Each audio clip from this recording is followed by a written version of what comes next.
Nancy Pelosi, according to OpenSecrets.org, she is the sixth richest person in the House with an estimated net worth of $100,643,521. That was in 2015. That almost made me faint.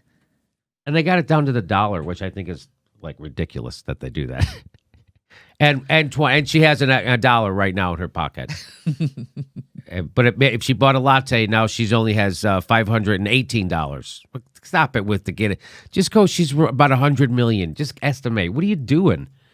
So anyway, $100 million is. I think that's the kind of person who should be leading the People's Party. I don't know about you.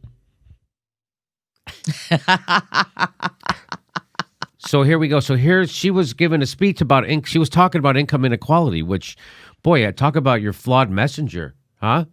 Somebody who acquires $100 million while in office. You know, let's remember what Truman said. There's the only kind of people who get rich while working in government office are criminals. That's what Truman said. I didn't make that up. So she amassed $100 million since she's been in Congress. So she was given a speech on income inequality, and here's what happened. There we go. These issues about the tax cut and then the cuts to initiatives that help people, that's part of the budget. The national budget should be a statement of our national values, of what is important to us as a nation, which makes us strong and builds for the future, should be reflected in our budget. But what we have seen here is the complete opposite. So this isn't about Democrats or Republicans. This is about the United States of America, about our children's future. And again, it can't possibly be a statement of values for us to talk about, as Martin Luther King said, God really didn't intend, or maybe it is, God really never intended for one group of people to live in superfluous, inordinate wealth while others live in abject, deadening poverty. She's worth $100 million. That's just weird that you're going to try and make this point. While you're in power, you're one of the most powerful people in the world. We have a system that gave you $100 million while 63% of the country can't afford a $1,000 emergency. Almost 30 million people still don't have health care. And you're not for single payer. So that's just what's wrong with our politics right now. That it's left up to a 100 millionaire to make the argument against income inequality. That's where we are. That's the People's Party. That's our leader. She's worth $100 million amassed while she was in government, and now she's going to tell us the dangers of income inequality. While she has no proposals to fix it, by the way. She has a better deal. Not a new deal. A better deal. Okay, here we go. So people start applauding that, and then someone heckles her.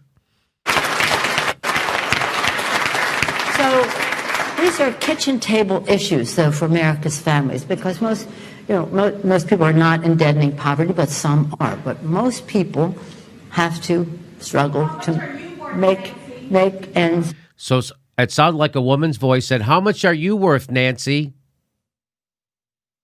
And she heard it, because everybody heard it, and she ignored it. Because she doesn't want to, she can't talk openly. Just who she is offensive in this context. She couldn't be a more flawed person to be leading the People's Party right now, and especially in this time of gross income inequality. Yet she won't step down. Yet she won't let someone else become the face of the party. She won't do it. Even though she knows that when people run in the red states, they don't run against their opponent, they run against her people for Congress. When Republicans run for Congress against Democrats in red states, they don't run against their opponent, they run against Nancy Pelosi because she's that unpopular. And that's why they're wiped out. So here, she was just asked that question, what's your net worth? She ignores it. Then she hides behind. So, no, we're not talking about that. No, that's actually exactly what you guys were talking about. That's exactly what you were talking about. Turns out it's exactly what you were talking about, liar. What a coward. That's pretty cowardly. You heard the question. And then you pretended you didn't, and then you said you weren't talking about it when you knew you were. So this is what's wrong with politics. We're left with a 100-millionaire to give us the straight dope about income inequality, and when challenged even for a second, asked a direct question, she can't handle it. In any event, I can I'm a mother of 5. I can speak louder than anybody. Here's the thing.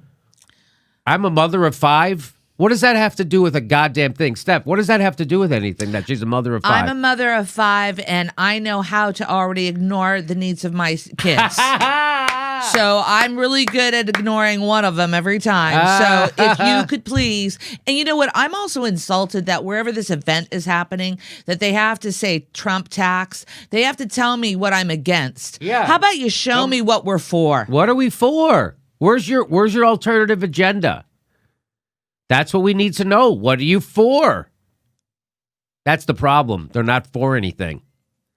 And she almost slipped earlier when she started to talk about this is a kitchen table issue that most Americans are sitting around. Well, not most of them are starving or out of a job. Right. Like she had to catch herself. Yes, I saw that too.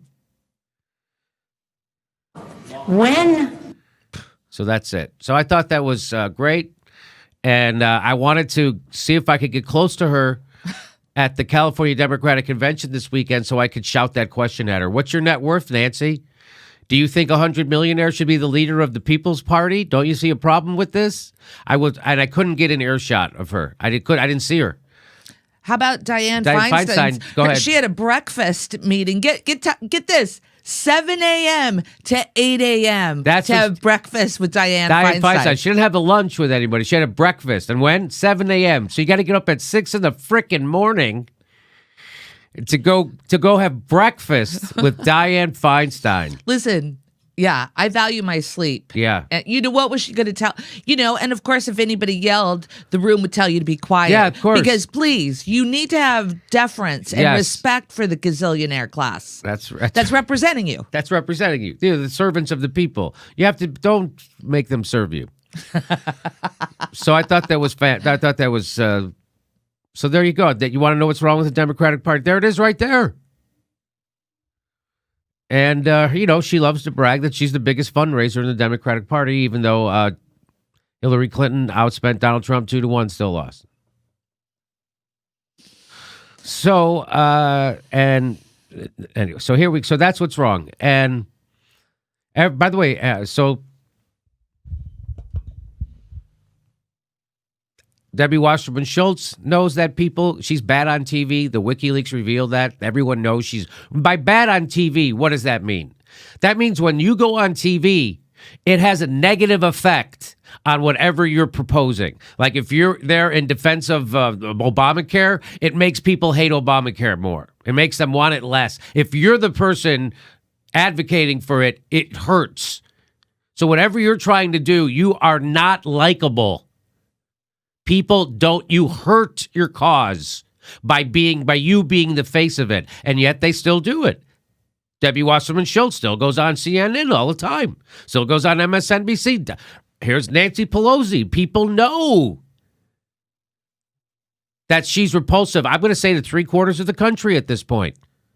Half the party's progressive. They don't like her. So she's left, and none of the Republicans like her. So that's the other half of the country. So she's left with she's left with the corporate Democrats liking her. So a half of her own party, which is a quarter of the voting electorate, like her. That's your leader. And I don't even know how much they like her. And she just cheated Stephen Jaffe. Just cheated Stephen Jaffe in the primary.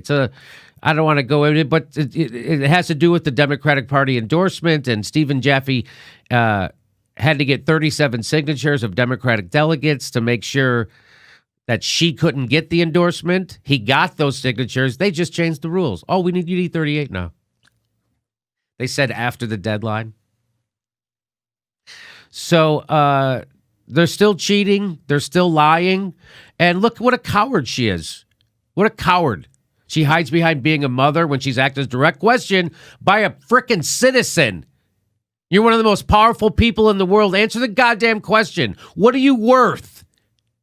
What's your net worth? Why is that impolite to ask? Why do you get to ignore that question?